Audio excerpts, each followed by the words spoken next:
अस्सलाम वालेकुम, मेरा नाम है सहर खान और आप लोग देख रहे हैं मुझे समथिंग हॉट पे।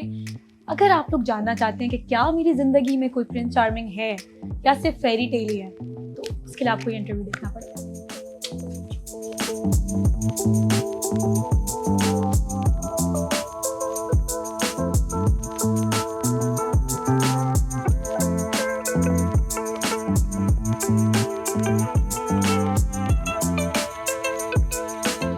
अस्सलाम वालेकुम, दिस इज़ आमना। आप देख रहे हैं something hot, this is hot talk. हम बड़े अजीब वक्त से गुजर रहे हैं and we got so much darkness around us. इतना डूम है, इतनी ग्लूम है। टेलीविज़न पे भी खबरें देखें तो बुरी चीज़ें मिलती हैं and we are surrounded by a lot of depression. लेकिन कभी कभी इस डिप्रेशन में कोई ऐसा एक छोटी सी चिंगारी होती है जो कि हर चीज़ को रोशन कर देती है। And my guest today is a young and very lovely artist जिसने हमारा भरोसा वापस डाला है फेरी टेल्स में। आप समझ गए होंगे, of course I bought with me the delightful Sahar Khan. Thank you so much. हमारी पहली मुलाकात हुई थी मैशन के राउंड टेबल पे। या नहीं, और हमारी पहली मुलाकात हुई थी एक इवेंट पे। आई थिंक वो एक इवेंट था, हाँ, उस पर हमारी मुलाकात मुलाकात हुई मैं थी। नाम नहीं लेना चाह रही थी। ठीक है, लेकिन फॉर्मल मुलाकात हमारी या पहली इंटरव्यू के तौर पे हमारी एग्जैक्टली पहली हुई थी। हमारी जो ज्यादा बात हुई वो फिर मैशन के इवेंट पे हुई थी और मुझे ऐसा लगा कि बहुत सी बातें ऐसी थी जो हमारी रह गई, जो हमें करनी चाहिए थी। आपके बारे में, आपके करियर के बारे में। एक तो Sehar, congratulations, you are so young और आपका छोटा सा लेकिन बहुत ही, मैं कहूँगी कि सक्सेसफुल करियर है और बड़ी आपकी सोच समझ के आपने प्रोजेक्ट किए, कम किए लेकिन बहुत अच्छे किए। और आहिस्ता आहिस्ता आप जो तरक्की की सीढ़ी है उस पर एक एक कदम लेके, ऐसा नहीं आपने किया कि यू नो सब कुछ मैं एकदम सब कुछ कर लूँ। तो ये यही सोच के पहला कदम उठाया था? नहीं, सोचा तो नहीं था टू बी वेरी ऑनेस्ट, क्योंकि बस फ़र्क ये है कि पहले जब मैंने अपना करियर स्टार्ट किया था उस वक्त मैं स्ट्रगलिंग पीरियड में थी। उस वक्त मेरे पास चॉइसेस नहीं थी। यू नो, उस वक्त जो ऑफर होता था वो मुझे करना होता था और मैं करना चाहती भी थी। तो उसके बाद you know by the time जब आपके प्रोजेक्ट्स अच्छे जाते हैं, आप अपने आप को इम्प्रूव करते हो, प्रूव भी करते हो, तो फिर उसके बाद आपके पास चॉइसेस होती हैं। फिर आपको पता होता है कि यार मुझे ये डिसीजन लेना है और मुझे ये नहीं लेना, फिर आप नो कहना सीखते हो। बिल्कुल। तो हाँ, फिर बाय द टाइम मैंने सीख लिया आपने नो कहना? सीख रही हूँ। मुश्किल है? मुश्किल बहुत लगता मुश्किल है, बहुत मुश्किल है, क्योंकि मुझसे ना नहीं होता नो ना। हाँ। मुझे पता है कि मुझे एक चीज़ अच्छी नहीं लग रही है और मुझे नहीं करनी है, बट वो जो एक यू नो एक होता है ना कि आपकी किसी से बात होती है और आपके एक टर्म्स होते हैं किसी से, लेकिन आप नहीं करना चाह रहे थे वो चीज़, तो वो मुश्किल है, बट मैं सीख रही हूँ। मुझे लगता है कि मुझे अपने लिए सोचना चाहिए। अगर मेरे लिए कोई चीज़ अच्छी नहीं है तो मुझे मना कर देनी चाहिए, अगर अच्छी है तो मुझे करनी चाहिए। तो अभी तक आपने जो प्रोजेक्ट किए सहर, उनमें रंग महल भी बहुत सुपर हिट था, सुपर हिट। और बाकी भी प्रोजेक्ट अच्छे, आपको मेरे हिसाब से पहले दो भी बहुत सांवरी और वो बहुत अच्छे थे, लेकिन मुश्क में जो आपको एक नोटिस किया गया, तो आपको क्या लगता है कि आपको पर्सनली कब लगा कि यार अब मुझे लोग सीरियसली ले रहे हैं? ऑनेस्टली आफ्टर रंग महल के बाद। हाँ, व्हेन आई डिड मुश्क ना, तो उसके बाद मतलब लोगों को पता तो चल गया था कि कोई यू नो एक एक्ट्रेस है और मतलब मैं नोटिस हो गई थी। बट आफ्टर रंग महल ना जो चेंज आया था ना, लाइक वो लाइक फिनोमिनल। हाँ, या एग्जैक्टली। तो वो जो रंग महल के बाद आया था, मुझे लगता है कि रंग महल वाज द प्रोजेक्ट जिसके बाद मुझे ब्रेक थ्रू वो था। अच्छा, अब अजीब बात यह है कि रंग महल की पॉपुलैरिटी बहुत थी, बहुत ज़बरदस्त। और अगर आप व्यूज़ देखें और तो वो मतलब 25-25 मिलियन व्यूज़ हर एपिसोड पे। और फिर फेरी टेल आया और फेरी टेल की भी पॉपुलैरिटी ज़बरदस्त एकदम, you know it completely. Ramzan आया, फेरी टेल आया और यू नो हर बंदे के मुंह पे एफटी बस, यू नो। अस्सलाम वालेकुम, मैं हूँ उम्मीद पाशा। मेरा नाम पाशा साहब ने उम्मीद रखा। इतना मकबूल हुआ कि दूसरा सीजन बन गया। दोनों की सक्सेस और पॉपुलैरिटी में आपको क्या फर्क लगता है पर्सनली? अच्छा, पर्सनली मुझे ये लगता है कि रंग महल जो था ना वो सीरियस ड्रामा था। उसकी ऑडियंस डिफरेंट थी, यू नो सीरियस लोग देख रहे थे, उसका कंटेंट डिफरेंट था। जो फेरी टेल की ऑडियंस है ना, वो मुझे लगता है कि वो इतनी एनर्जेटिक है। वो आई थिंक मुझे लगता है कि वो यंग लॉट है। वो जेंजीज हैं सारे, या यू नो अगर हैं भी तो वो वाली दादीज हैं जो कि यू नो एक दादीज होती ना, लाइक कूल दादीज। तो मुझे लगता है कि उनका फिर रिस्पॉन्स भी वैसा आया। तो मुझे दोनों से जो फीडबैक मिला, ऑब्वियसली रंग महल का तो फीडबैक मतलब मेरे दिल के वो बहुत करीब है, क्योंकि उस प्रोजेक्ट के बाद बिल्कुल मैंने अपने आप को प्रूव करवाया था। बिल्कुल। तो वो प्रोजेक्ट और इस प्रोजेक्ट में मुझे लगता है कि ये फर्क है कि इसकी ऑडियंस डिफरेंट है, उसकी ऑडियंस डिफरेंट है। ये वाली ऑडियंस जो है ना वो प्यार में क्रेजी है, और वो वाली जो ऑडियंस थी वो एक अलग तरह का फीडबैक था। तो दोनों दोनों लॉट में ना मैंने, मुझे लगता है कि ऑडियंस में फर्क था। हाँ। तो जो आपकी ऑडियंस है फेरी टेल की, वो आपने सही कहा, बिल्कुल यंग ऑडियंस है।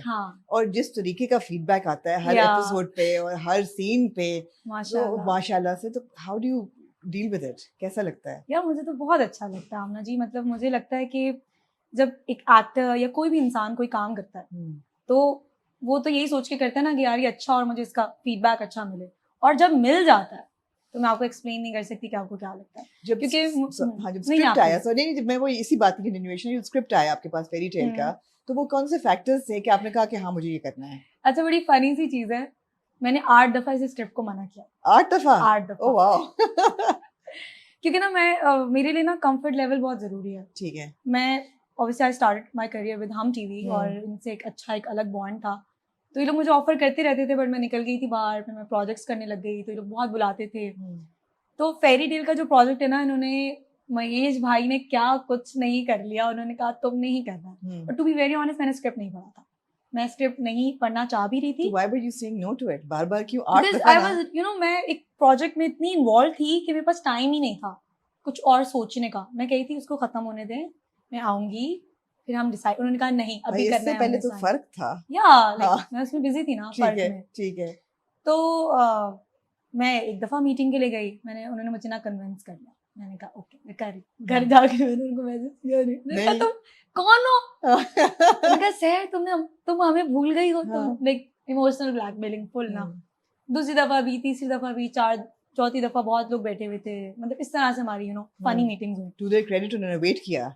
उन्होंने मेरा वेट किया। उन्होंने कहा हमने आप ही से करवाना है, और अगर मैं ये कैरेक्टर नहीं करती तो वो लोग इस कैरेक्टर को बड़ा कर देते और किसी और एक्टर से करवाते। उन्होंने मुझे ये बताया हुआ था। अच्छा। उन्होंने कहा था लेकिन अगर हम इसी एज पे ही कैरेक्टर रखेंगे तो करवाना। अच्छा, मतलब बड़ा मीनिंग ओल्डर कर देते हैं। एग्जैक्टली, उसकी एज को बढ़ा देते। राइट, तो फेरी टेल तो ना रहती फिर। हाँ, तो पता नहीं, फिर एक दिन उन्होंने कहा नहीं तुमने, मुझे पता है, उन्होंने मुझसे सवाल ऐसे किए, मैं स्क्रिप्ट ही नहीं पढ़ी हुई थी, मैं फंस गई। उन्होंने कहा तुमने स्क्रिप्ट नहीं पढ़ी, तुम घर जाओ स्क्रिप्ट पढ़ो, उसके बाद अगर तुम मुझे नो कहोगी ना तो मैं नहीं करूँगा। मैं घर गई, मैंने स्क्रिप्ट पढ़ी, मैंने कहा नहीं ये वो कैरेक्टर है जो कि मुझे ही करना है। तो मुझे लगा कि वाकई मेरी एज का कोई कैरेक्टर आया और मैं पता नहीं क्यों मना कर रही हूँ। तो मैंने हाँ बोला। हाँ, मतलब सहर मैं भी सोच रही हूँ कि मना करने की क्या। नहीं, जब मैंने वो कैरेक्टर, मुझे ऐसा लगा था पता नहीं मैं जस्टिस कर पाऊंगी या नहीं कर पाऊंगी, और फिर एक दूसरे चैनल पे दोबारा वापस जाना और कम बैक आपका हो, तो फिर कम बैक आपका फिर कम बैक होना चाहिए ना। तो मेरे जहन में बड़ी चीज होनी चाहिए। मेरे जहन में वो चीजें थी। बट अल्हम्दुलिल्लाह लाइक ये थी एक्सपेक्टेशन कि इतना बड़ा ब्लो अप करेगा?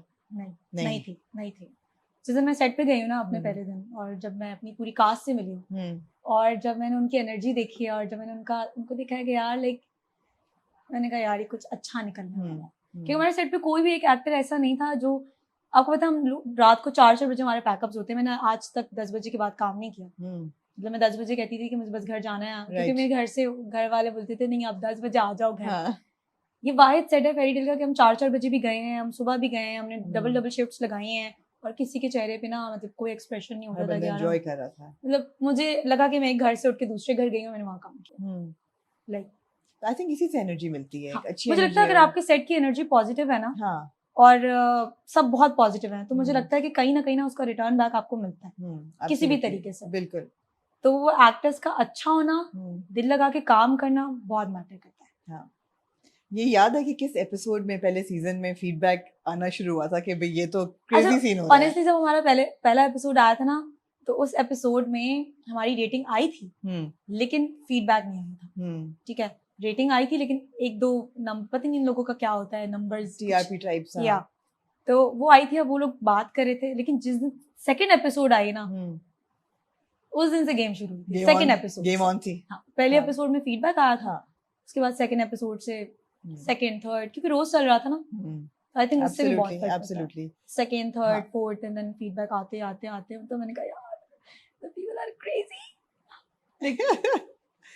अल्हम्दुलिल्लाह, माशाल्लाह। मुझे बताओ सहर के उम्मीद पाशा का जो कैरेक्टर है उसमें आपको क्या अच्छा लगा पर्सनली, या जब आपने स्क्रिप्ट पढ़ी तो आपको क्या लगा कि ये कैसी लड़की है? मुझे लगता है कि हम जितने भी स्क्रिप्ट्स पढ़ते हैं ना, उनमें ज्यादातर हीरोइंस परफेक्ट होती हैं। ठीक है, बहुत इश्यूज होते हैं, बट लड़की परफेक्ट होती है, वो अच्छी है, रो भी रही है, सब कर रही है, बट वो परफेक्ट है। मुझे सबसे अच्छा उम्मीद का कैरेक्टर ये लगा था, इसकी मुझे सबसे अच्छी बात लगी थी कि परफेक्ट नहीं थी, इसमें कोई भी ऐसी चीज नहीं थी जो लाइकेबल थी। मतलब ये वो Really? कैरेक्टर था, बड़ा रिस्की सा कैरेक्टर था, बड़ी हाँ। थिन लाइन थी, और ये वो कैरेक्टर अनोइंग भी बहुत हो सकता था, और बट देखें लोगों का रिस्पॉन्स। मुझे ऐसा लगता है कि हमें ना इस तरह के कैरेक्टर्स बनाने चाहिए। हर इंसान परफेक्ट नहीं होता, हम फ्लॉज दिखाना ही नहीं चाहते। तो इस लड़की में बहुत फ्लॉज थे, लेकिन फिर भी ये हीरोइन थी। अच्छा, क्या फ्लॉज थे उसके? बहुत सारे, लाइक सीरियस नहीं थी जिंदगी को लेकर, मतलब वो चीजें जो कि हम अगर अपनी नॉर्मल जिंदगी में देखें, हाँ, तो हम बोलेंगे क्या ये कौन लड़की करती है ऐसे, हाँ। मतलब ऐसे ही होगा ना, पैसे फेंक दिए सारे, पैसे फेंक दिए तो शो में जा, बहुत चीजें हैं। लाइक अगर आपने पूरा कहानी गो थ्रू की हो तो आपको पता होगा यार बहुत चीजें ऐसी हैं, और इतनी हैं कि आप किन किन चीजों के बारे में बात करेंगे। लेकिन फिर भी वो इनोसेंट है, लाइकेबल है, वो बागी है, वो कहती है मैंने स्टैंड लेना है अपने लिए। कहीं ना कहीं कुछ चीजें उसमें अच्छी भी हैं। नहीं, दिल जीत लिया उसने, दिल जीत लिया। बिकॉज पहला एपिसोड देख के मुझे भी याद है कि मेरा पहला रिएक्शन जो था ना वो यही था कि ये तो लड़की बहुत ही चली गई, तो ये बहुत ही अजीब है भाई, तो मैं शायद ना देख सकूं इस किस्म का किरदार। मगर फिर सेकंड थर्ड एपिसोड ऑनवर्ड्स आपको होता है कि नहीं यार रिस्क लेती है, निडर है, अब लेकिन खुश है, हैप्पी है, पॉजिटिव है। सबसे बड़ी बात कि उसमें वो एलिमेंट है कि आप दिल जीत लेती है। आपको पता है ऐसे कैरेक्टर्स हैं। हाँ, क्यों नहीं, क्योंकि बहुत सारी ऐसी लड़कियां जो कि हैं ऐसी, क्योंकि उनकी एज जब आपकी कम होती है ना, मैच्योर नहीं होते हो, जब आपकी एज एज बढ़ती है आपको रियलाइज होता है कि हाँ मैंने वो गलत किया, ग्रेजुअली मैच्योर होते हो ना। तो बचपन में मुझे लगता है बच्चे ऐसे ही होते हैं, वो बच्ची है तो बच्ची है। एक सवाल हसन का है जो मैं पूछूंगी। हसन को ये बड़ा कंसर्न करता है, हम रिव्यूज में भी अक्सर बात करते हैं कि जो उम्मीद का कैरेक्टर है, क्या वो लड़की बेवकूफ है या वो लड़की इंटेलिजेंट है? बिकॉज कभी कभी हरकतों से लगता है कि यार ये इसको इतना नहीं दिखाना चाहिए था कि वो नुकसान करा दे बिजनेस में। वो है इनोसेंट है, वो ना तो बेवकूफ है ना वो इंटेलिजेंट है, बहुत ज्यादा मासूम है। हाँ, वो मासूम है, और वो मासूमियों में नादानियां करती है, और वो नादानियों से फिर सबक भी तो हासिल करती है ना। जब तक आप गलती ही नहीं करोगे तो आपको रियलाइज कैसे होगा? राइट। हमारी जिंदगी में कभी कुछ होता है तो हम समझदार होते हैं ना, कहते हैं यार अब ये गलती नहीं दोहराना। तो आई थिंक वो उम्मीद के कैरेक्टर को मैच्योर करने के लिए वो जो चीजें हैं वो उसके लिए ठीक है, वो नहीं जरूरी है। कभी कभी हम नहीं सोचते, किसी के सामने कुछ भी बोल देते हैं। मुझे ऐसा लगता है मैं भी कभी कभार अपने बाबा के सामने कोई ऐसी बात कर देती हूँ, मुझे बाद में रियलाइज होता है मैंने क्या बोला है, बाद में रियलाइज होता है। तो कभी कभार अगर हम नॉर्मली भी देखें तो हमें किसी के सामने वो बात नहीं करनी होती, बट हम कह देते हैं ना। हम कर देते हैं, हमसे बहुत गलतियां होती हैं। बिल्कुल। उम्मीद वो कैरेक्टर है, परफेक्ट नहीं है, उसमें बहुत फ्लॉज है, और वही आई थिंक उसके कैरेक्टर को खूबसूरत बनाती है। अगर वो ये नादानियां नहीं करेगी ना तो फिर मसाला कैसे आएगा? ठीक है। और इन्हीं हरकतों की वजह से और उसकी मासूमियत की वजह से एक ऐसा शख्स जिसको आप सोच नहीं सकते किसी से प्यार हो जाएगा, वो हो जाता है। हाँ, वो हो जाता है। हाँ, हीरो जो आता है उम्मीद की जिंदगी में, पता नहीं कैसे हो जाता है लेकिन हो जाता है। ऐसा भी होता है, ऐसा भी होता है। जो लोग सीरियस होते हैं ना ज्यादा, उनको अपनी जिंदगी में थोड़ा सा फन चाहिए होता है। तो वे कहते हैं यार हमारी इतनी सीरियस जिंदगी है, जब वो किसी और को एंजॉय करते हुए देखते हैं ना तो कहते हैं यार ऐसी जिंदगी होती है। कहते हैं मैंने देखे हैं ऐसे लोग। तो आपकी हुई हमजा के साथ जबरदस्त केमिस्ट्री ऑन स्क्रीन, जिसकी वजह से भी फेरी टेल की जो लेवल ऑफ पॉपुलैरिटी था वो ये भी था कि ओ माय गॉड ये क्या केमिस्ट्री है इन दोनों की। और हमने राउंड टेबल में भी बात की, लेकिन मैं चाहूंगी कि दोबारा मैं आपसे वही सवाल करूं कि उस केमिस्ट्री की क्या वजह थी? मैंने उस वक्त भी ये बोला था कि फ्रेश पेयरिंग। हाँ, मुझे लगता है कि ऑब्वियसली हमजा भी यंग है, मैं भी यंग हूँ। जब दो यंग एक्टर्स ने काम किया साथ, तो उनकी भी ऑब्वियसली एक एनर्जी थी, मेरी भी एनर्जी थी, फिर हमारे सेट की एनर्जी थी। तो आई थिंक वो उन सब चीज़ों ने मिलकर एक आपकी एक केमिस्ट्री बनाई। और हमजा ना बहुत easy to work with, like such a sweetheart. तो मुझे लगता है कि वो उनके साथ ना, मुझे लगा नहीं कभी भी कि यार मैं किसी एक एक्टर के साथ काम करूँ। मुझे लगा यार मेरा कोई दोस्त है और फिल्टर नहीं है, हमने खुल के काम करना है, हमने सीन्स बनाने हैं, हमने हंसते खेलते कूदते सीन्स बना लिया। तो ये जो उपटन वाला सीन था सीजन 1 में, वो एक टेक में हो गया था या बार बार उसके मुंह पे उपटन मलनी पड़ी थी? नहीं, ऐसे सीन्स मैं एक टेक में ही करती हूँ।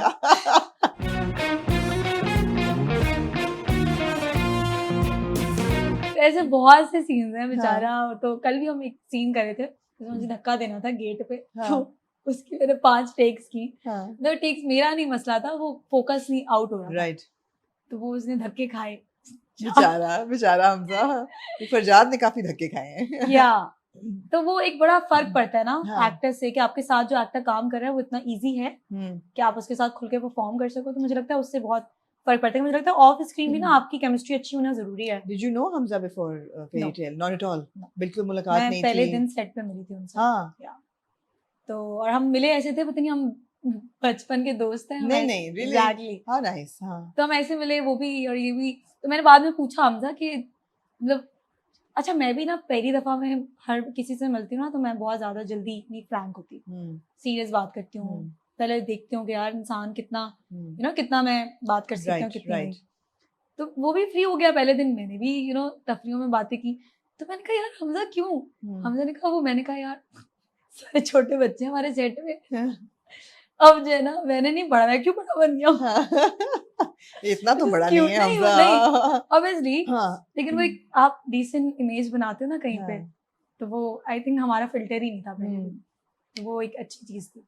यंग एक्टर के लिए ऑब्वियसली ये बहुत जरूरी होता है कि एक कंफर्ट लेवल बन जाए को स्टार के साथ, अच्छा, एक ट्रस्ट हो। एग्जैक्टली। अब मैं अपने सीनियर एक्टर से मिलती हूँ ना तो मुझे तो सबसे पहले मैं ये सोचती हूँ मैं उनको बुलाऊं क्या, जी लगाऊं आगे, मैम बोलूं, क्या बोलूं, सर बोलूं, तो सबसे पहली चीज तो आपकी ये होती है। तो मुझे लगता है कि वो सीनियर्स की ना एक रिस्पेक्ट है, और मुझे ना बस डर लगता है कि ना बस मैं इतना ना किसी से मजाक कर लूं कि उनकी रिस्पेक्ट, वो ये बोले यार मैं तो इतने अरसे से हूँ फील्ड में, और तो वो मुझे लगता ये है आपने फेस किया होगा फर्क में जब आप फैसल कुरैशी नहीं, के फैसल साथ। भाई तो बहुत वो भी नहीं था। नहीं, अब देखो ना फैसल भाई, अदरवाइज फैसल भाई या, हैं वहां आप जाके। देखें, हाँ तो ये है ना बात। तो फैसल सर बहुत अब अच्छे हैं। हमजा भाई तो नहीं है ना। Not at all.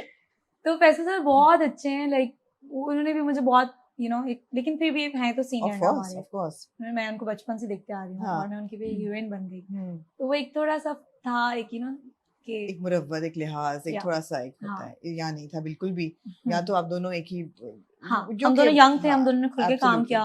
फिर हमारी टीम बहुत अच्छी है, डायरेक्टर, आई थिंक डायरेक्टर से बहुत फर्क पड़ता है, डायरेक्टर कैरेक्टर्स बनाता है। Of course.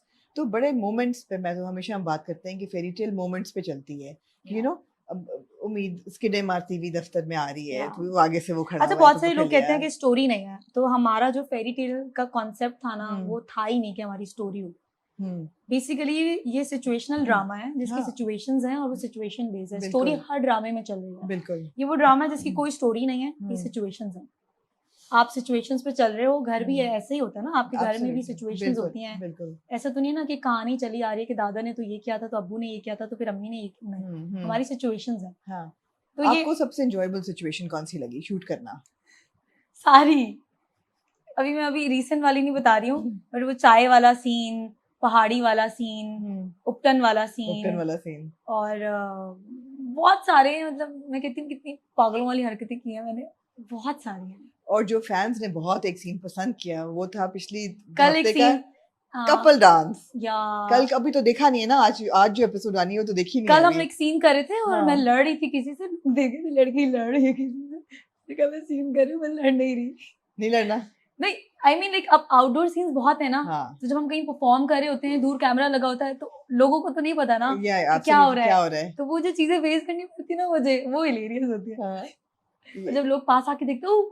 अच्छा, दूसरी चीज ये कि हर बंदे को पता, हम जब भी आउटडोर, मैंने जितनी भी शूट्स किए ना, इवन छोटे छोटे बच्चों ने भी ना उम्मीद आवाजें लगाई यार। मेरे ख्याल में बच्चों में बहुत पॉपुलर है, बच्चे बूढ़े सब, people love fairy tales. I mean, तो उनको वाकई लगता है जैसे कि प्यार में ना थोड़ा सा वो बिलीफ वापस आ गया कि यार एक ऐसा हीरो भी हो सकता है जिसमें कोई नेगेटिव हरकत नहीं है, जो वायलेंट नहीं है, जिसकी ईगो नहीं है। या बट मुझे लगता है इतने इंटेंस ड्रामे चल रहे हैं, अगर कोई एक अच्छा हैप्पी ड्रामा चल रहा है एब्सोल्युटली, तो इजी टू वॉच है। आपको मतलब आपने बैठना है, आपको ये नहीं डर है कि यार फैमिली बैठी है, मैंने किसी के सामने कोई सीन ऐसा ना आ जाए। बिल्कुल। तो फैमिली ड्रामा, फैमिली के बीच में बैठ के देख सकते हैं। फैमिली पे आते हैं। अभी मुझे उस सीन के बारे में पहले बात करनी है, फिर हम सीन्स पर आप करेंगे। डांस, कपल डांस वाला, वो लोगों ने कहा oh my God couple dance chemistry. Hasan ने कहा हाथ ऊपर किया, नीचे किया, फिर ऊपर किया, फिर हटा लिया। फिर मैं सोची हूँ कि अच्छा हाथ कहाँ रखा, तो वो हाउ इजी वाज दैट, क्या ब्रीफ थी उसकी, वो जरा बताओ ना। एक्चुअल में ये हमजा का आइडिया था डांस का, कपल डांस का। हमजा ने कन्विंस किया था हमारे डायरेक्टर को। हम करना चाह रहे थे अपने वलीमे के इवेंट पर, ठीक है, मगर अली भाई ने कहा कि हम मेहंदी पे करवाएंगे। तो अब आज मेहंदी का इवेंट है, अब हम सीन कर रहे हैं, हमजा ने बोला नहीं हमने तो डांस करना है। हाँ हमने कहा है, मैंने कहा मुझे तो नहीं आता डांस। हाँ तो उसने कहा नहीं हम अभी प्रैक्टिस करेंगे। अब सीन अली भाई बाकी आर्टिस्ट को समझा रहे हैं और हम यहाँ प्रैक्टिस कर रहे हैं। और हमजा ने एक गाना लगाया, मुझे थोड़ी बहुत 3-4 मूव सिखाई, हम ऐसे करेंगे वैसे करेंगे। और ड्रामे में लग रहा है जैसे उम्मीद कह रही है कि मैं कहूंगी मुझे शौक है। नहीं, हमजा ने कहा था। तो फिर हमने वो डांस प्रैक्टिस की है। हाँ और उसके बाद ना फिर बस वो अली भाई ने कहा था एक ही टेक होगी। अब हमजा ने कहा नहीं, मैंने हाथ अच्छा ये आपको पता है ये चीज हमजा ने भी नोटिस की थी। हमजा ने कहा नहीं मेरा हाथ ऊपर नहीं था, मैंने नीचे रखना था। और ये मतलब गलत हो गया। अली भाई ने कहा सॉरी 1 टेक। अली भाई ने ऐसा क्यों किया? नहीं वो अली भाई को अच्छा शॉट मिल गया, अच्छा शॉट मिल गया। एब्सोल्युटली। तो ये था हमजा का आइडिया था। हमजा ने मुझे प्रैक्टिस करवाई, फिर हम लोगों ने इतने सारे लोगों के सामने पहले प्रैक्टिस की है, फिर हमने सीखा, फिर हमने परफॉर्म किया, फिर 2 हुई थी, एक लाइक फाइनल टेक थी और एक स्लोमो जो था। इस तरह से राइट। अब हमें नहीं पता आगे क्या होना है, मगर ऑब्वियसली फेरी टेल है, हैप्पी एंडिंग की तरफ ही जाएगी ना हर सीजन के बाद। पता नहीं सीजन 3 भी आए ना आए, क्या नेवर नो नहीं, ऐसे तो ना फैंडम की नहीं दिल नहीं टूट नहीं, आई थिंक जाएगा। फैंडम भी नहीं चाहता होगा सीजन 3 आना। फैंडम ने तो अभी से ख्वाब देखने शुरू कर दिए। क्या नहीं, बात कर please रहे हो? ना कब इनकी देखिए, शादी होगी और please। बच्चे होंगे मैं आगे। चाहती हूँ मैं कोई और ड्रामा भी करूँ, अब आप लोग मुझे उसमें पसंद करें और हमजा भी कहीं और ड्रामा करें। हाँ आई थिंक सीजन 2 भी आ गया, बहुत बड़ी बात है।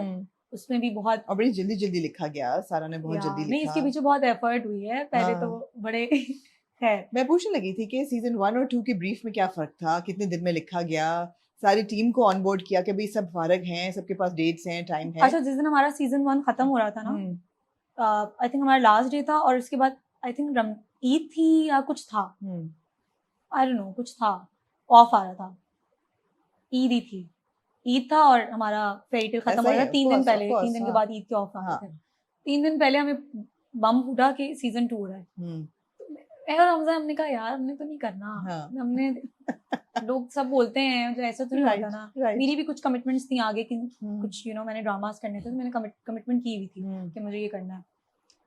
बस फिर हमें किस तरह से कन्विंस किया गया, हम कैसे मान गए, सीजन 2 हो भी गया और लिखा 1 महीने में ये स्क्रिप्ट लिखा गया और अभी भी लिखा जा रहा है, अभी भी कंप्लीट नहीं हुआ है, लिखा जा रहा है। और इतना बड़ा ड्रामा नहीं है, जल्दी खत्म हो जाएगा, जल्दी खत्म हो जाएगा, इतना कोई लंबा नहीं चलना है इस ड्रामे में, छोटा ड्रामा है। राइट, आई थिंक 26 एपिसोड्स हैं शायद। राइट, तो वो 2-2 करके चल रही है, 2-2 करके 26 हैं। नहीं मैं 26 कंबाइंड, मतलब कि 13 हफ्ते चलेगा, बिकॉज़ मेगा एपिसोड चलाते हैं ना हफ्ते में। 26 का हाफ कितना हुआ? 13। हां, तो वो 13 एपिसोड हैं समझो। इसमें आई थिंक कितनी चल चुकी हैं, आगे और चलनी है। सहर, पर्सनल लाइफ कैसे चेंज हुई है इन 5 साल में, खासतौर पे फेरी टेल के बाद? पहले starting as a newcomer, audition करके पहला रोल लेना, सांवरी करना, और फिर आहिस्ता आहिस्ता देखना कि लोगों में पॉपुलर हो, लोग अप्रिशिएट कर रहे हैं, लोगों ने पहचानना शुरू किया और लोगों को एहसास हो कि भाई अदाकारी आती है, ऐसा नहीं है कि प्रिटी फेस है तो एक्टिंग नहीं भी आती तो चलो चल जाएगी। पर्सनल लाइफ में क्या चेंजेस आए एक्टिंग में आने के बाद, इस इंडस्ट्री में आने के बाद, फेम के बाद? मुझे लगता है जो सबसे ज्यादा ऑब्वियसली फेम जब आपको मिलता है आप खुश होते हो, तो ये तो एक बहुत बड़ा मतलब आप एक नोबडी होते हो, फिर आप हर बंदा आपको पता है। जब मैंने अपना पहला ड्रामा किया था ना सांवरी, तो उसके बाद ही मुझे लोग मिलना शुरू हो गए थे और मैंने कहा यार ये क्या चीज़ है, मुझे तो मजा आ रहा है कि लोग आ रहे हैं मेरे पास, मैं एंजॉय करना शुरू की। लेकिन मुझे लगता है कि जो सबसे ज्यादा जो इफेक्ट पड़ा ना, मुझे ये पड़ा है कि पहले मैं ना अवेलेबल होती थी सबके लिए, मेरी फैमिली के लिए, अपने फ्रेंड्स के लिए। अब ना मुझे एक चीज आई ना, जिससे मुझसे लोग नाराज भी रहते हैं, मेरे दोस्त, मेरी फैमिली, हर बंदा मुझसे नाराज रहता है। वो ये है कि मैं बस ना अब टाइम नहीं होता लोगों को देने के लिए, टाइम नहीं है। मतलब मैं इतनी बिजी हो गई हूँ चीज़ों में और मैं कमिटमेंट के साथ काम भी करती हूँ, तो मुझे ये होता है कि यार मैं अभी एक चीज़ कर रही हूँ ना, मैं उस पर फोकस रहूँ। वाले रात में पैकअप हो रहा है, कुछ भी हो रहा है, तो मैं उस दौरान किसी का फ़ोन भी नहीं उठाती हूँ, ना किसी से बात करती हूँ। तो वो लोग बड़ा नाराज होते हैं, मैं रीजन दे रही होती, लोग कहते नहीं ऐसा कहीं नहीं होता, काम पर वो हर बंदा जवाब देता है, तुम क्यों नहीं देती? मैं कहती हूँ मैं मेरा माइंड लगा है ना कहीं, तो इसलिए। तो अब हम सब ना सब छोटे छोटे हैं, हम सब बहन भाई ना, हम सारे ना, तो हमारे प्लान्स भी बनते हैं वही बच्चों वाली चीजें, कभी कोई कहीं जा रहा है, कभी कोई कहीं जा रहा है। मैं यूजुअली सब में नहीं हो पाती। माशाल्लाह you are a big family है ना। अब मैं नहीं जा पाती। अब किसी का कोई प्लान बनता है, अब अभी रिसेंटली मेरे छोटे भाई की बर्थडे थी, उसको पता आपने आना ही नहीं है। उसने बोला मैं क्यों आपसे भेज, आपने आना ही नहीं है। मैंने कहा नहीं मेरी जान, मैं आऊंगी। कह रहा बस, और मैंने कमिटमेंट किया, मैं नहीं, आई स्वेयर मैं नहीं पहुंच। How do you make up for it? फिर बस फिर उन्हें खाना खिलाते हैं, रिश्वत लेते हैं मुझसे वो लोग। लेकिन ये है कि वो ये कहते हैं, वो उनका यही है कि आप बाद में तो कर देती हैं, लेकिन वो मोमेंट होता है ना, उसमें आप नहीं होती है। Because you're one of the eldest ना, आप बड़े हो। No no no no no, Second, middle third, one. you're the middle one। Yeah. अच्छा अच्छा। तो ये है कि वो फिर भी ना सबका ही होता है कि नहीं आप, मैं कहती हूँ भाई बाकी तो है ना, बाकी हाँ। तो बोलो, मुझे क्यों बोल, हाँ। लेकिन मैं नहीं होती। तो आई थिंक ये वक्त का बहुत हो गया है, बट फिर भी मेरी फैमिली बहुत खुश है कि सहर सॉर्टेड है, अपना काम कर रही है, उसको पता है उसने क्या करना है और अपनी जिंदगी में खुश है। बाबा भी बहुत खुश होते हैं देख के, मैं बता रही थी ना एक्साइटमेंट के साथ, ये हुआ है, मेरा ये शूट होने वाला है, तो बहुत खुश भी होता है। Are they proud of you? हाँ, So पकड़ much, तो so देखते हैं, वो much. देखते हैं हाँ, ड्रामे। देखते हैं। आपको पता है मेरी फैमिली की तरफ मैं तो मतलब मैं शौक में हूँ कि मैं कैसे आ गई हूँ स्कूल में। बाबा नहीं अलाउ करे थे मुझे, उन्होंने कहा नहीं पढ़ोगी पहले, उसके बाद भी नहीं है ये सब कुछ। बट आई डोंट नो कैसी चीज अल्लाह ताला ने की और मैं कैसे इस फील्ड में आ तो ये गई। कीड़ा कैसे काटा, कब काटा? मुझे नहीं था, ऑनेस्टली मुझे नहीं था। नहीं तो ऑडिशन करने तो मुझे गई थी ना, सिंगर तो बनने क्या? का शौक था, Right. जो कि बहुत बुरी आवाज है मेरी, हाँ। लेकिन नहीं है बुरी, हमने सुनी है यार वो आपका प्यार है, हाँ। बाकी सबका प्यार है जो बोलते हैं, लेकिन मुझे ऐसा लगता है कि मैं नहीं हूँ। लेकिन मुझे ये था कि मैं सिंगर बनना चाहती थी। मैं कहती थी यार लोग मुझे ना पहचाने, फेम का तो था, मैं चाहती थी लोग मुझे कंसिडर करें कि मैं कुछ हूँ लोगों को देख के। हाँ। ये तो था, लेकिन एक्टिंग का मैंने नहीं सोचा था। पता नहीं सनम जंग जो है ना, सनम जंग की वजह से आई हूँ मैं इस फील्ड में। रियली? कैसे? एक्चुअल में मेरी एक जान से प्यारी दोस्त है जो मेरी बहनों से बढ़कर है, वो सनम जंग के साथ होती थी, ठीक है, माही। तो वो बेसिकली उसने मुझे इंट्रोड्यूस करवाया सनम से। सनम जी ने मुझे कहा कि हाँ तुम कर, उन्होंने महेश भाई से बात की, उन्होंने मुझे ऑडिशन के लिए बुला लिया। मैंने अपना स्टडीज बंक करके चली गई और मैंने पता नहीं क्या, आई डोंट नो, मुझे नहीं पता। मैंने कहा यार चलो, मुझे नहीं पता था घर वाले क्या करेंगे, क्या रिएक्शन, मैंने बिना सोचे सब किया। और उसके बाद मैं सिलेक्ट हो गई। उन्होंने कहा कि इस डेट को ड्रामा शुरू है। मैंने कहा है ऐसे कैसे होता है, मैंने तो सुना बहुत ऑडिशंस होते हैं, ये होता है। फिर वो डायरेक्टर्स के उनके साथ एक मीटिंग थी, वो एक लॉन्ग स्टोरी है। बस फिर हुआ, मैं घर आई, मैंने पता नहीं क्यों साइन कर लिया और मैं घर में बैठी हूँ। मैंने कहा यार मैंने क्या किया है, कैसे करूँगी। फिर लॉन्ग स्टोरी है, दादा से डिस्कस किया, दादा जान ने बोला बस मेरी तरफ से इजाज़त है। पता नहीं कैसे दादा ने इजाज़त दे दी, मुझे नहीं पता, क्योंकि कोई नहीं मान रहा था। तो दादा ने कहा कि मैं देता हूँ इजाज़त। फिर मेरे छोटे चाचू हैं जिनकी डेथ हो गई है, उनसे हम बड़े क्लोज थे और मतलब हम, मेरा कोई बड़ा भाई नहीं था, तो लाइक चाचू ही थे जो अम्मी ने भाई की तरह पाला था। तो जब मेरी अम्मी की शादी हुई थी तो मेरी दादी वाज प्रेग्नेंट, नहीं जब मेरे बड़े अब्बू की शादी हुई थी मेरी दादी वाज प्रेग्नेंट, इसलिए ना लाइक वो यंग से थे। तो वो उन्होंने भी फिर बनाया और बस फिर मैं चौड़ी हो गई। मैंने कहा दादा ने और इजाजत दे दी है, चाचू अब कौन रोकेगा, अब कौन। फिर बस मैं जब एक दफा फील्ड में आ गई तो मुझे लगता है जब एक दफा आपको आदत पड़ जाती है ना, और मुझे लगता है नशा, आप अगर कोई भी काम जिसको आप एंजॉय कर रहे हो तो मैं कहती हूँ कि यार वो फिर आपको ना नशा होता है उसमें। बिल्कुल, तो मुझे अच्छा लगता है। मैं जब सेट पे जाती हूँ ना तो मैं बहुत अच्छा फील करती हूँ काम करके, नए कैरेक्टर्स करना, एक्टिंग करना। लोग जो मुझे प्यार दे रहे थे ना, मुझे बता रहे थे आपने वो सीन अच्छा कराया था, मुझे इतनी खुशी होती है, कहती हूँ यार मैं नहीं छोड़ सकती इस काम को। नहीं अभी तो शुरू हुआ है काम, छोड़ने की तो बात भी नहीं हमने करनी। एक जनरल बात करी ना कि जैसे अगर कोई मुझे आके कल को कभी बोले या एक चीज होती है ना कि अम्मी बाबा बोलते थे, अब बाबा को पता है अब नहीं आनी, अब हमारी लड़की को अपनी इजाजत दे दी। अब तो अम्मी, हमारी फैमिलीज में और हमारे सोसाइटी में, कल्चर में अम्मी अबू का बहुत बड़ा एक कंसर्न होता है कि यार लड़कियों की शादी नहीं होगी, या शादी कब करेंगी, या इस फील्ड में गई तो अब तो ये इंडिपेंडेंट हो गई। कभी ऐसी गुफ्तगू होती है घर में, कन्वर्सेशन होती है? मैंने हमेशा अपनी फैमिली की सुनी है और उनको ये बात बहुत अच्छी तरीके से पता है कि सहर चाहे जितनी भी बड़ी हो जाए, जो भी हो जाए, बट मैं हमेशा अपने अम्मी अबू की फर्माबरदारी करूंगी। और मुझे पता है कि वो जो मेरे लिए डिसीजन आगे जिंदगी में कभी भी लेंगे तो मेरे लिए अच्छा ही लेंगे। बट मैं आई डोंट नो, मैं अभी ना, मेरे घर वाले मुझसे ये बातें तो करते ही नहीं, शादी वाली नहीं करते, नहीं, क्योंकि उनको प्राउड, बड़ी बात है। क्योंकि उनको पता है कि सहर थोड़ी अलग दिमाग की लड़की है। मैं अपने सब बहन भाइयों में से थोड़ी सी डिफरेंट हूँ, मेरी एक अलग पर्सनालिटी है और मैं एक अलग तरह की लड़की हूँ। मैं बाकी लड़कियों की तरह मैं नहीं हूँ, आई डोंट नो, बट मैं वैसी नहीं हूँ। मैं थोड़ी अलग हूँ, मेरी अपनी एक सोच है और मेरा अपना एक है, और मुझे लगता है कि लोगों को रिस्पेक्ट करनी चाहिए उसकी।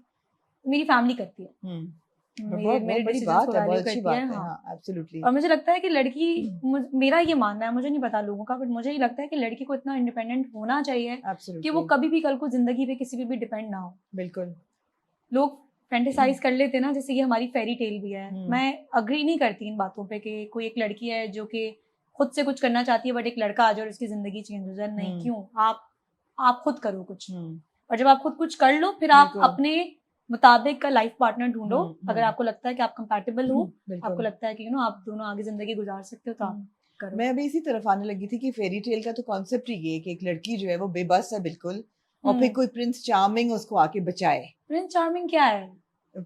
है ना मुझे फरजाद, लगता है है ना कि prince charming no, prince charming जैसी जो चीज है ना डजंट एग्जिस्ट। नहीं करती। नहीं, मेरे लिए नहीं करती। लोग, मुझे लगता है प्रिंस चार्मिंग आपका वो इंसान होता है जिस मतलब वो कोई भी हो सकता है। अब फॉर एग्जांपल मुझे आप पसंद है और आप मे बी आप काइंड हैं या मे बी आप जो है वो ठीक है। आप में कोई भी खूबी हो सकती है, आप जो है ना प्यार में बहुत अच्छी हो या आप किसी भी चीज में कोई भी अच्छी हो, तो फिर आप मेरी प्रिंस चार्मिंग हुई ना। तो वो मेरे लिए प्रिंस चार्मिंग वो है अगर मुझे किसी की कोई चीज पसंद है, क्योंकि हर इंसान में खूबी है जो कि उसको डिफरेंट बनाती है।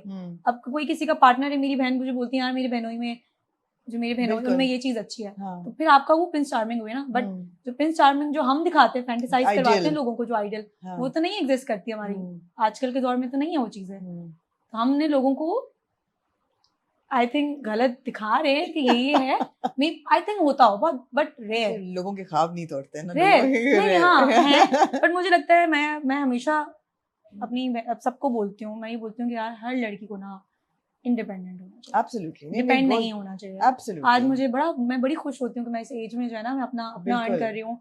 मुझे कोई भी चीज चाहिए होती है आमना जी, मुझे ये नहीं होता कि यार मैं बाबा को जाके बोलूँ या मैं मामा से रिक्वेस्ट करूँ। मुझे ये होता है कि उल्टा मैं करूँ। ये बहुत जरूरी मैसेज है। मेरा दिल चाहता है कि मैं, इवन मुझे ऐसा लगता है कि आपकी फैमिली ने आपके लिए बहुत किया है। हाँ। अब आप उनको कुछ करके दिखाओ। हाँ। आप अपने लिए कुछ बनो कि आपको कल को ये ना बोले कि यार ये तो डिपेंड थी। कल को जिंदगी में मैं आजकल इतनी सारी चीजें देख रही होती हूँ, इतना मुश्किल वक्त होते हैं लोगों पे। लोग, मैंने देखे हैं बहुत से ऐसे केसेस कि आप डिप्रेशन में चले जाते हो कि यार उसके साथ ऐसा क्यों हो गया, उसके साथ ऐसा क्यों हो गया। अगर आप डिपेंड नहीं होगे ना किसी पर, इंडिपेंडेंट होगे, कल को आप अपनी जिंदगी का डिसीजन ले सकते हो। बिल्कुल। ऐसा कौन सी चीज है जो आपने पेरेंट्स के लिए पहले की हो? आपने जब कमाना शुरू किया तो कोई ऐसा मोमेंट था जब आपने कहा कि यार अम्मी अब्बू को ये चीज चाहिए थी या ये मैं उनके करना चाहती हूँ? तो यार आमना जी, मैंने इतनी सारी चीजें की हैं, इतनी सारी चीजें की, मुझे इतनी खुशी होती है।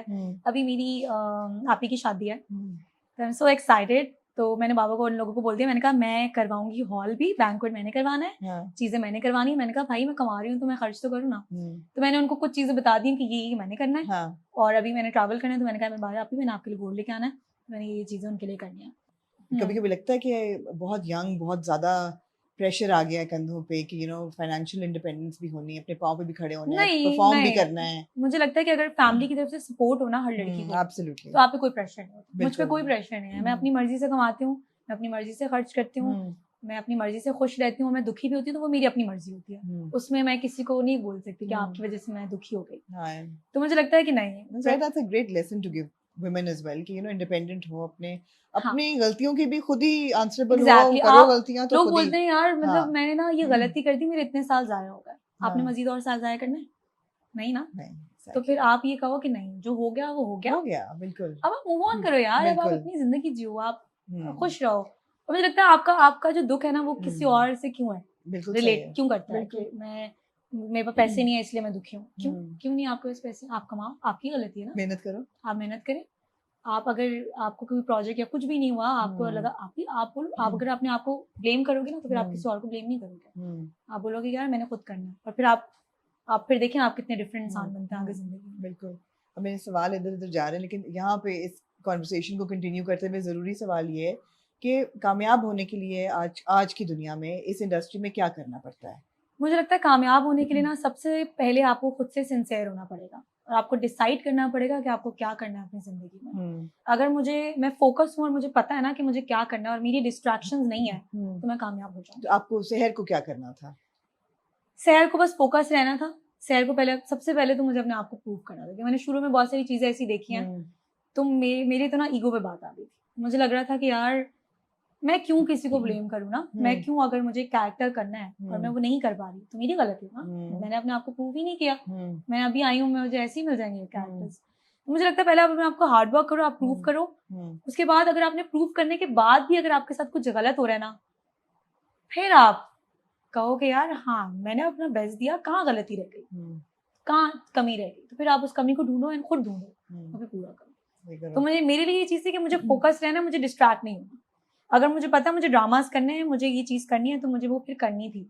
मुझे ये नहीं था, मैंने आपको यकीन माने, मैं जब शुरू में ड्रामे करी थी ना, तो मैंने अपनी हर एक्टिविटी को रोक दिया था। हालांकि मुझे बड़ा होता था, मैं बड़ी दोस्तों वाली बनती हूँ, मैं नहीं रह सकती अपने दोस्तों के बगैर। मुझे ये होता है कि मुझे दोस्त चाहिए मेरे घर में, मेरे घर में सारे लोग बैठे होते हैं, मतलब हमारा खाना पीना, हमारा हॉटपॉट, हमारी चीजें, मतलब मैं बड़ी वो वाली इंसान हूँ। मुझे होता है कि यार सबको पता है घर पे ना कि सहर का मूड ऑफ है, चलो दोस्तों को बुला लो इसकी। तो मैंने वो सब चीजें बंद की, मैंने अपनी सारी एक्टिविटीज बंद की और फिर मैं फोकस किया। ये नहीं था कि मैं बोलूँ यार मुझे ऑफ चाहिए आज, मैंने नहीं किया। मैंने 6 दिन भी काम किया, मैंने संडेज को भी काम किया, मैंने मेहनत की। तो मुझे लगता है आपको फोकस होना बहुत जरूरी है। अगर आपको पता है आपको जिंदगी में क्या करना है, तो फिर आप डिस्ट्रैक्ट नहीं होगे। आपको पता है यार मुझे वहां जाना है, रास्ते में आप पॉपकॉर्न लेने रुक जाओगे ना, तो फिर आप पॉपकॉर्न ही खाओगे और वहां नहीं जाओगे। सहर पॉपकॉर्न की दुश्मन। Just an example. I know. लेकिन बहुत बड़ी डिस्ट्रैक्शन हर लड़की की है, हर इंसान की जिंदगी हर में इंसान की। प्यार मोहब्बत भी होती है। और प्रिंस चार्मिंग तो शायद नहीं चाहिए, लेकिन एक अच्छा लाइफ पार्टनर तो सबको चाहिए होता है। बिल्कुल बिल्कुल। तो प्रिंस चार्मिंग की जो बात करते हैं तो केमिस्ट्री की बात करते हैं, तो आपने रिसेंटली एक फोटो शूट किया है हमजा के साथ, जिसने बड़ी आग लगाई है लोगों में। और मुझे ऐसा लगता है कि फेरी टेल की ऐसी इंटरेस्टिंग फैंडम है कि वो देखते कुछ हैं और फिर वो फैंटेसाइज करते हैं, और फिर वो जब वापस आते हैं ना एक सीन लेके, तो वो सीन कहीं और चला गया होता है। और वो कहते हैं कि ओ उम्मीद पाशा जो है ना फजा की गोद में बैठ के, लोग इतने हाँ, ऐसे मैसेजेस करते हैं हाँ, कि हम बोलते हैं, लोग कहते हैं हाँ ये तो मतलब है यही जोड़ी है बस। Was that a comfortable shoot to do? Because expression से कहीं कहीं लग रहा है जैसे कि बहुत स्ट्रिक्ट और बहुत स्टर्न है, कुछ ऐसी चीज है जो छुपाई जा रही है, या शूट वाज रियली डिफरेंट। मैंने इस तरह का शूट पहले किया नहीं कभी। और ऑब्वियसली आपके फोटोग्राफर की इंस्ट्रक्शंस होती हैं, हाँ, फिर वो आपका इंस्ट्रक्शंस क्या थी मैं जानना चाहूंगी। मैंने कहा केमिस्ट्री नजर आ रही आनी चाहिए। तो ये था, बट वो जस्ट अ फोटो शूट था, वो हो गया। हाँ, but you are sitting in his lap in one of the scenes के नहीं पिक्चर्स में, है ना? नहीं, वो एडिट था। अच्छा ठीक है, ये वही वाला एडिट था जो कपड़े चीट हमने इस्त्री किया कर था। हाँ, चीट किया था। राइट। इनको मजाक लग रहा है। मैं कहा यही वही वाला एडिट है जिसमें कपड़े इस्त्री हो जाते हैं, और है ना? होते हैं। हमको लगे नहीं। नहीं, मैं तो बड़ी अच्छी बात है, it was a great shoot, बड़ा सिजलिंग शूट था। तो हाँ, वो अच्छा हो गया। हेलो मैगजीन का था, तो उन्होंने कहा कि अच्छा चलो। हाँ, आपको अच्छा लगा? बहुत अच्छा लगा, बहुत अच्छा लगा। आई थिंक एक जो कपल जिनको लोग देखना चाहते हैं ऑन स्क्रीन कपल को, वो हाँ, लेकिन लोगों को बहुत अच्छा लगा है अल्हम्दुलिल्लाह। हाँ, जितना ज्यादा उनको वो नजर आए वो उतने खुश होते हैं, तो हाँ। लोगों को खुशी बांट रहे हैं। अच्छी बात है। हाँ, बट मुझे थोड़ा सा हो रहा था कि आई डोंट नो कैसा निकलेगा, क्या होगा, कैसा होगा, बट फीडबैक बहुत अच्छा आया, तो मैंने कहा चलो शुक्र, अच्छा। तो जब आप when you are working in a fairy tale, तो अब मैं ये सवाल ऑब्वियसली मैं पूछे बगैर रह नहीं सकती कि आपके जहन में एक आइडियल पार्टनर क्या है? एक प्रिंस चार्मिंग, शहर के लिए प्रिंस चार्मिंग क्या, ये नहीं पूछूंगी कौन है, लेकिन क्या हो उसमें, क्या क्वालिटीज हो कि वो प्रिंस चार्मिंग बाकी हो? मुझे लगता है कि 2 लाइफ पार्टनर्स हैं, ठीक है? इसकी अपनी लाइफ है, इसकी अपनी लाइफ है। अगर ये दोनों एक दूसरे की लाइफ को रिस्पेक्ट करते हैं, दोनों के डिसीजंस को वैल्यू देते हैं, तो वो आपको प्रिंस चार्मिंग। अगर कोई इंसान आपके अंदर इन्वॉल्व होना शुरू हो जाए ना, और कोई आपको ये बताने लग जाए कि तुम्हारे लिए ये सही और ये गलत है, और उस बंदी की अपनी से ना हो, तो मुझे लगता है वो फिर रिलेशनशिप ना, I don't know, I think मुझे लोग सुनते हैं, जैसे मेरी मामा है, मेरी मामा बहुत बाबा की सुनती है, हम सुनते हैं, डजंट मीन कि मतलब यार बाबा हमें बता रहे, नहीं, मैं वो बात नहीं करी, मैं उस वे में बात नहीं करी, समझ गई। पर मुझे लगता है कि प्रिंस चार्मिंग पहली बात है मेरे लिए तो नहीं एग्जिस्ट करता, नहीं करता, नहीं। लेकिन मुझे लगता है कि बस कोई भी इंसान अगर आपकी वैल्यूज को रिस्पेक्ट कर रहा है, और अगर मेरे लिए ना किसी इंसान का मुझे लगता है कि यार उस इंसान में ये बस ये अच्छाई और कुछ भी ना हो, अगर वो है तो वो होगा प्रिंस चार्मिंग। ऐसा नहीं है आपकी फैमिली को रिस्पेक्ट दे। हाँ, आप रिस्पेक्ट तो सबसे पहले है ना, रिस्पेक्ट तो सबसे पहले है। तो अगर रिस्पेक्ट बंदे की है तो फिर बंदे के काम की भी होगी, फिर बंदे की सारी चीजों की होगी। आई थिंक अगर वो रिस्पेक्ट आपको मिल रही है ना किसी से, तो सबसे पहले तो रिस्पेक्ट है, फिर ऑब्वियसली कंपैटिबिलिटी होती है, फिर अंडरस्टैंडिंग होती है, फिर बहुत सारी चीज होती है, बहुत चीजें हैं। मुझे लगता है कि सो मेनी थिंग्स, मगर सेवियर नहीं होता प्रिंस चार्मिंग। हाँ, ऐसा नहीं होता जो बचाए आखिर लड़की को। नहीं, लड़कियों की मुझे लगता है कि कोई ना कोई आपको चाहिए होता है जो अकेली लड़की भी, मैं अकेली गाड़ी चलाती हूँ, तो मुझे पता है कि आपको मुझे असिस्टेंट की जरूरत पड़ती है अपने साथ। सैड बात है, आपको जरूरत पड़ती है किसी ना किसी की। तो लड़कियों सर गाड़ी चलाने में क्यों असिस्टेंट नहीं, चाहिए? मैं जस्ट एग्जांपल है कि नहीं, कभी कभी मैं रात में निकल रही हूँ, हाँ नहीं वो सिक्योरिटी ठीक है, अब मुझे लगता है, मुझे पता है यार मुझे ऑल द वे बहुत दूर जाना है, बिल्कुल बिल्कुल तो ऐसा तो नहीं है ना कि लड़के तो अकेले निकल जाते हैं। बिल्कुल। तो लड़कियों को जरूरत होती है किसी ना किसी की, आपके साथ कोई हो या हमारे माशरे में, इस सोसाइटी इस सोसाइटी में, बिल्कुल। जो कि बुरी बात नहीं है, आपकी सेफ्टी के लिए है कि आपको, अगर आपकी सेफ्टी के लिए आपको किसी को साथ है, कि मेरी फैमिली मुझे बोलती है मैं तो निकल जाऊँ अकेले, हाँ मेरे घर से इजाजत नहीं मिलती है, तो लेकिन प्रिंस चार्मिंग ऐसा नहीं है कि जी कोई लंबा चौड़ा बहुत ही नहीं, मैं हसीन हाइट कॉन्शियस तो हूँ, हो एकदम, हाँ ये मेरे अंदर एक है, मैं कहती हूँ कि जो भी हो बस उसकी हाइट अच्छी हो, टॉल हो और ये मेरे शक्ल अंदर पता सूरत नहीं क्यों, अच्छी हो। मैं एक, हालांकि बड़ी फनी सी बात है, बट मैं हाइट कॉन्शियस हूँ, हाँ मुझे लगता है हाइट अच्छी होनी चाहिए। चलो, जितने जिनके कद 5-6 से नीचे हैं रिजेक्ट सब। मुझे लगता है हाइट अच्छी होनी चाहिए। कुछ सोचा है जो मैं चाहूंगी सुनना, क्या सोचा है? और थोड़ा सा गुड लुकिंग भी हो, नहीं नहीं सच्ची बात है, सच्ची और बात है। अभी मैंने सोचा नहीं है ना इन चीजों के बारे में, तो मैं अभी क्यों अपनी एक्सपेक्टेशन, सोचा तो है भाई, मुझे तो सोचा तो है सर, हो नहीं सकता कि सोचा ना हो। मैं फेरी टेल देख देख के सोचा, हाँ तो फेरी टेल देख के सब सोच रहे हैं, फेरी टेल देख देख के हम सोचे लोग सोचे। हाँ सोच लेकिन सोचते उम्मीद हैं की ना। अच्छी चीज ये है कि वो अपने लिए कर रही है चीजें। अभी तो मैं शहर की बात कर रही हूँ, उम्मीद की बात नहीं कर रही। मैं तो कह रही हूँ शहर के लिए प्रिंस चार्मिंग कौन होगा, तो ये हमें पता चल शहर गया के लिए कि कोई नहीं है प्रिंस नहीं, ये चार्मिंग तो अभी चल गया फिलहाल। कि लंबा भी हो, थोड़ा सा गुड लुकिंग भी हो और रिस्पेक्ट करता हो, रिस्पेक्ट तो ये बड़ी अच्छी 3 हर क्वालिटीज चीज हैं। की। हाँ हाँ, कि बिल्कुल, आपकी रिस्पेक्ट करता हो, आपके काम की रिस्पेक्ट करता हो, हाँ आई थिंक अंडरस्टैंडिंग होनी चाहिए। राइट राइट, बिल्कुल सही है। Sir have you ever been in love? No, not yet. I think हर किसी को होता है प्यार, एक दफा तो होता है। तो वक्त आया कि नहीं आया? और मैं इसलिए पूछ रही हूँ क्योंकि आप फेरी टेल में इस वक्त हैं, तो इट्स ऑल अबाउट लव। मुझे लगता है मैं समझदार हो गई हूँ, प्यार बेवकूफों का काम है करना। रियली? मैं क्या बोल रही हूँ? ये सब जवाब हम रख रहे हैं कि नहीं रख रहे? नहीं, ये तो मासूम लोगों के दिल टूट जाएंगे। क्यों टूटेंगे, करे प्यार, हाँ अगर उनको करना चाहिए तो उनको करना चाहिए। लेकिन शहर की जिंदगी में अभी कोई वक्त अभी नहीं है। फिलहाल नहीं है, अभी ठीक है। मैं फोकस करना चाहती हूँ अपने काम पे। अगर मुझे लगेगा ना जिंदगी में जैसा मैं सोचती हूँ लाइफ पार्टनर, अगर मुझे वो वैसा मिल गया, और क्योंकि मैं ना बहुत डरती हूँ रिलेशनशिप से ना, मुझे दिल टूटने से बहुत डर लगता है। मुझे लगता है कि आप जब अपनी एफर्ट किसी को देते हो, आप अपनी एनर्जी किसी पे जाया करते हो ना, और रिटर्न में अगर आपको कभी ना कभी जिंदगी में धोखा मिल जाए, तो फिर वो आपके लिए ना बर्दाश्त करना बहुत मुश्किल होता है। कभी ना कभी दिल एक दफा तो टूटता है। तो हाँ, दिल टूटना जरूरी भी है, वो हाँ, जरूरी है टूटना। हाँ। तो मुझे ऐसा लगता है कि मैं अगर किसी पे अपनी एनर्जी, किसी को अपनी एनर्जी दूं ना, तो वो डिजर्व करता हो मेरी एनर्जी। ऐसा ना हो कि मैं किसी गलत इंसान पे इन्वेस्ट कर दूं और बाद में मुझे रिग्रेट हो। तो आई थिंक मुझे उस टाइम का वेट करना चाहिए। ये मेरी मुझे क्या है कि मैं अभी वेट कर रही हूँ। अभी फिलहाल तो मुझे सिर्फ काम करना है, मुझे थोड़ा समझदार होना है, जिंदगी में कुछ बनना है। उसके बाद मैं सोचूंगी, अगर लाइक इसी जर्नी में अगर कोई आ गया और मुझे लगा कि हाँ like he is the one, my Prince charming, your Prince charming, तो फिर मैं कहूंगी कि यार चलो, अभी फिलहाल नहीं। तो सर फेरी टेल खत्म होगी, आगे आई एम श्योर आपको और बहुत स्क्रिप्ट ऑफर्स आ रही होंगी, मगर आप कह रहे हो कि आप एक वक्त पे एक प्रोजेक्ट ही करते हो।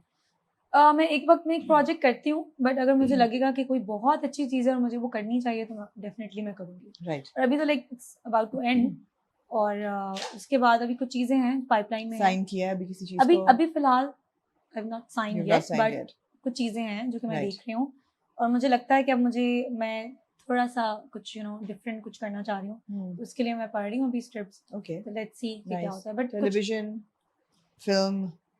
अभी फिलहाल तो टेलीविजन, राइट। बट अगर कोई चीज आ गई तो डेफिनेटली व्हाई नॉट। ठीक है, यू नॉट साइनिंग, अभी साइन नहीं किया कोई प्रोजेक्ट? अभी नहीं साइन किया है, बट पाइपलाइन में बहुत सारी चीजें हैं, मैं देख रही हूँ। बहुत सारी चीजें ऑफर भी होती हैं, बट मैं बहुत सोच के अब करना चाह रही हूँ कुछ। ठीक है, ठीक है। तो मुझे ये था कि मैं पढ़ लूँ पहले, देख लूँ मेरे लिए ठीक है या नहीं। कभी कभी कुछ चीज हम बहुत अच्छी होती है बट वो हमारे लिए नहीं सही होती, तो मुझे लगता है कि आपको कैरेक्टर भी देख के करना चाहिए। फेरी टेल तो कर ली, रोमांटिक रोल्स कर लिए, स्ट्रगलिंग गर्ल भी कर ली, younger girl with an older guy, marriage problems वो भी कर लिए।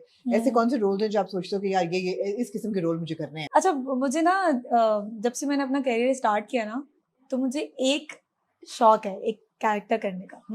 जो बर्फी में उसने नहीं किया था प्रियंका ने साइकोपैथ से थोड़ा सा Right. लाइक यू नो थोड़ा हाँ. सा, मैं चाहती हूँ मैं उस तरह का कैरेक्टर करूँ। हम्म. मैं चाहती हूँ, आई विश कि कोई इस तरह का कैरेक्टर हो और उसमें मैं फुल साइकोपैथ और ना थोड़ी सी यू नो नॉर्मल सी हाँ. क्रेजी सी बनूं। तो आई थिंक वो मुझे ऐसा लगता है मैं आई डोंट नो और भी करने चाहिए हाँ. क्योंकि मैंने बहुत सारे कर लिए कैरेक्टर्स। रंग महल में भी बहुत अच्छे मैसेजेस थे, यू नो इंडिपेंडेंट होना चाहिए आपको, फेरी टेल भी और भी डिफरेंट डिफरेंट किया। तो मुझे लगता है इस तरह का मैं शायद अच्छा करूँगी कैरेक्टर, मुझे ऐसा लगता है।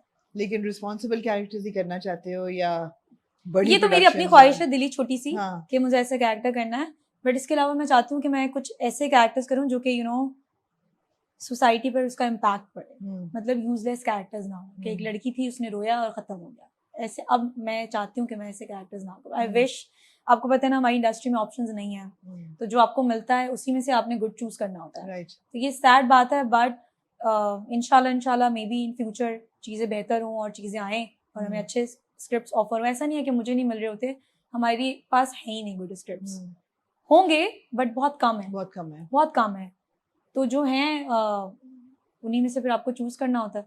तो आई विश कि अच्छी चीजें और मैं अच्छा ही चूज करूँ। तो ये बड़ी बात है कि आप उस करियर के पॉइंट पे आ गए हो कि जब आप चूज कर सकते हो, आपके पास ऑप्शंस हैं। ये जब मैंने अपना करियर स्टार्ट किया था ना और मैं स्ट्रगलिंग पीरियड में थी, तो तब ये चीज़ें नहीं थी, तब मुझे बहुत फील भी होता था कि यार मतलब सही है, बट मैं कहती थी यार नहीं मुझे प्रूव करना है। तब अल्हम्दुलिल्लाह अभी ऐसा नहीं है कि मैं बोलूँ कि यार मैंने बहुत कुछ अचीव कर लिया अपनी लाइफ में या मैं बहुत बड़ी स्टार बन गई हूँ। नहीं, स्टार आप अपने लिए होते हो, लोग डिसाइड करते हैं। और मुझे लगता है आपको तब भी यू नो मतलब मुझे बहुत प्यार है मायरा जी से। मतलब मायरा इस सच्चा जानू, मैं उनको देखती हूँ और मैं कहती हूँ यार अल्लाह इसे थोड़ी इज्जत देता है आपको, मतलब स्टार हो के भी लाइक आप उनको देखें यार। तो मुझे लगता है कि ना आप जब स्टार बन जाते हो ना तो उसके लिए आपको बहुत सारी मेहनत करनी पड़ती है, आपको you know down to earth होना पड़ता है, आपको बहुत सारी चीजें यू नो अपने आप के अंदर वो लेके आना होता है। तो मुझे ये लगता है कि मैं अभी भी नहीं हूँ, ऐसा नहीं है कि मैं चूजी हो गई हूँ या मैं ये, बट हाँ मैं सोच कर करना चाहती हूँ और मेरे पास ऑप्शंस हैं, मैं आई कैन सेलेक्ट। एब्सोल्युटली। पहले नहीं था, पहले बस एक ऑफर होता था और मैं कहती थी यार करना तो है ना, लेट्स डू इट। अब वो चीज़ नहीं, अब वो नहीं है। अल्हम्दुलिल्लाह। अल्हम्दुलिल्लाह। और अल्लाह करे आगे भी मैं अपने आप को प्रूव ही करूँ, ऐसा ना हो कि मैं यू नो क्योंकि कुछ नहीं पता होता ना आपको, अनएक्सपेक्टेड होता है कि आपने कोई प्रोजेक्ट किया क्योंकि फैंस डिसाइड करते हैं। तो मुझे तो बहुत डर लगता है, मैं बहुत प्यार भी करती हूँ अपने फैन से, बेचारे इतना प्यार करते हैं मुझसे, मतलब मुझे नहीं लगता मुझे कभी ना अपने लिए कोई चीज़ बोलने की ज़रूरत नहीं पड़ती, वो इतना ही कुछ बोल देते हैं, इतना प्यार दे देते हैं और लाइक इतने क्रेजी हैं मुझे लेके कि मैं कहती हूँ यार अल्हम्दुलिल्लाह। मतलब आपस में लड़ रहे होते हैं या ये आई है, लव ये यू है, guys, I love you so much दिल से। तो मैं इमोशनल भी हो जाती हूँ बड़ी कभी कभार कुछ चीज़ें देख के ना, तो मैं बिल्कुल थोड़ी इंस्टा से दूर हो जाती हूँ, कहती हूँ यार मैं क्या लिखूँ इन लोगों को। सबसे बड़ा फैन मोमेंट अभी तक क्या हुआ है? कोई ऐसा है स्टैंड आउट? यार फैन मोमेंट आमना जी बहुत सारे हुए हैं, मेरी बर्थडे पे हुए, लोगों ने आई डोंट नो बतानी चाहिए चीज़ें, बट इतना कुछ करते हैं ना वो लोग मेरे लिए कि वो यू नो हेल्प कर रहे हैं लोगों की मेरे नाम से यू नो डोनेशन कर रहे हैं, केक कटवा रहे हैं, गरीबों को खिला रहे हैं। तो ये बड़ी यू नो मतलब इतना आपको वो कर लिया है कि आप लोग आपके लिए ये सब कुछ भी कर रहे हैं और फिर जितना वो प्यार देते हैं और मुझे इतने अच्छे अच्छे मैसेजेस आते हैं ना। मेरी अभी एक फ्रेंड है जिनसे मेरी बात होती है ट्विटर पे, मेरी उनसे बात हुई, वो बड़ी है मुझसे, मेरी उनसे दोस्ती हो गई है। इस तरह से और भी मेरे बहुत सारे लोग थे, तो मुझे इस तरह से समझाते हैं कि मैं उनकी छोटी बच्ची हूँ। मतलब उन्होंने मुझे कभी भी, मेरे पास जो इंस्टा ट्विटर में चीज़ें देख रही होती है ना, मुझे इस तरह से मैसेजेस करके समझाते हैं कि मैं उनकी कोई छोटी बच्ची हूँ, मुझे समझाते हैं बिल्कुल मेरी अम्मी मेरे अब्बू और लाइक यू नो मेरी फैमिली की तरह। मुझे ये चीज़ मुझे बहुत अच्छी लगती है कि जब बड़ी बात है कि लोग आपको इतना इम्पोर्टेंस समझ रहे हैं और इतनी इम्पोर्टेंस दे रहे हैं, इतना प्यार दे रहे हैं, इतना प्यार दे रहे हैं कि लोग आपको समझा रहे हैं कि ये आपके लिए अच्छा है और ये आपके लिए बुरा है। सोशल मीडिया बड़े लोगों के लिए बड़ा टॉक्सिक भी है, लेकिन आपको कभी अल्हम्दुलिल्लाह अब तक तो मेरे लिए नहीं है, बट मैं बड़ी हाँ। सेंसिटिव सी इंसान हूँ। मैं चाहती हूँ कि आगे अल्लाह ना करे कभी ऐसा हो कि टॉक्सिक बने मेरे लिए, बट आई थिंक मैं उससे फिर ब्रेक ही ले लूंगी अगर हुआ भी कुछ ऐसा। तो मैं थोड़ा सा, क्योंकि मैं ना नेगेटिविटी से दूर रहती हूँ, अगर कोई चीज़ हो रही होती है तो मैं कहती हूँ ओके कट ऑफ कर दो, या ना आप उन चीज़ों को सुनो ना आप देखो, बिल्कुल, और आप अपना काम करते रहो। तो आई थिंक आपको रिएक्शन नहीं देने चाहिए। तो या आपकी एटीट्यूड बहुत पॉजिटिव है सहर, और वो नजर आता है, पता है आपकी पर्सनालिटी में नजर आता है, आपको मिल के नजर आता है कि although you are very young but आपने एक मैच्योरिटी हासिल कर ली है कि आपका फोकस काम पे है, इधर उधर नहीं देखना, नेगेटिविटी को नहीं देखना, पॉजिटिविटी को अब्जॉर्ब करना, और इसीलिए आपका काम अच्छा है। मुझे और लगता है focused जरूरी है ये चीजें हर बिल्कुल, इंसान के लिए, बिल्कुल। हर इंसान के लिए भी ना, आपका फोकस नहीं होना चाहिए दूर। मुझे ऐसा लगता है कि जब भी आपकी जिंदगी में कोई प्यार होगा आपको, तो उस रिलेशनशिप में आप प्रिंस चार्मिंग होंगे। मैं क्या यू चाहूँ will be the Prince charming, या है ना? हो सकता है आई फील सो। क्योंकि मुझे ऐसा लगता है कि मैं ना आई डोंट नो बट मैं बहुत एक्सप्रेसिव हूँ, बहुत ज्यादा। उम्मीद और सहर की आई थिंक ये चीज बहुत मैच करती है कि मुझे हमारी लगता है काफी एनर्जी कुछ सेम, मैच करता है। हमारी हाँ, एनर्जी energy सेम same है, है, बिल्कुल बिल्कुल। हमारी माइंडसेट डिफरेंट है। ऑल्दो सहर थैंकफुली जरा मैच्योर है ज्यादा उम्मीद से। Yeah. लेकिन ये तो कि हाँ, लेकिन मुझे लगता है कि हमारी एनर्जी सेम है। तो मैं भी ना बहुत एक्सप्रेसिव हूँ, और मैं ना मतलब मैं खुद को भूल के किसी के लिए करती हूँ। मैं भूल जाती हूँ अपने आप को। अगर मैं अपनी बहन के लिए कर रही हूँ, अपने भाई के लिए कर रही हूँ, अपनी अम्मी के लिए कर रही हूँ, अपने अब्बू के लिए कर रही हूँ, इवन अपने दोस्तों के लिए कर रही हूँ। मेरे लिए अभी फिलहाल, मेरे लिए फैमिली के बाद मेरे दोस्त हैं जो मेरे लिए मेरी बिल्कुल, जिंदगी में मैटर बिल्कुल, करते हैं, जिनके लिए बिल्कुल। मैं सोचती हूँ। तो मैं उनके लिए ना अपने आप को भूल के करती हूँ। तो मुझे लगता है कि मैं पता नहीं, आई डोंट नो, मुझे मेरे मुताबिक, क्योंकि घर वाले भी मेरे भी यही बोलते हैं कि सैर ना लाइक मेरे घर में ये बोला जाता है कि सैर का जैसा दिल है ना वैसा किसी का नहीं है। इवन मेरे अम्मी मेरे बहन भाइयों को बोलती हैं कि तुम जैसों में से कोई औलाद सहर जैसी नहीं है। कि बड़ी आई डोंट नो, बात ये है। मेरी अम्मी की, अम्मी ने बहुत बड़ी बात की। हाँ, मेरी अम्मी अम्मियां साइड नहीं लेती नहीं, हैं मेरी अम्मी इसके। कहती है मेरे सब औलादों में से ना जो हाँ, सहर है ना, हाँ। उस जैसे ना तो दिल है किसी के पास, और उस जैसे ना कोई है। तुम सब तो ना चीटर्स। आई डोंट नो, अल्लाह, अभी तो मैं इन चीजों के बारे में नहीं सोचना चाहती, बट लेट्स सी आगे। अल्लाह आपको ऐसे ही रखे सहर, ऐसे ही रहें। आज से 10 साल बाद दोबारा इंशाल्लाह, या उससे पहले मुलाकात होगी जब आपने और बहुत काम कर लिया होगा। और मुझे लग रहा है कि जैसे कि आप अच्छा ही काम करेंगी और बहुत आगे जाएंगी इंशाल्लाह, इंशाल्लाह। और ये करियर भी एक फेरी टेल बनेगा इंशाल्लाह। Absolutely. Sehar, it was lovely talking to you. आपका बहुत शुक्रिया कि आपने बहुत खुल के सारी बातें की और बड़े दिल से की, और बहुत मजा आया बात करके। Thank you so much.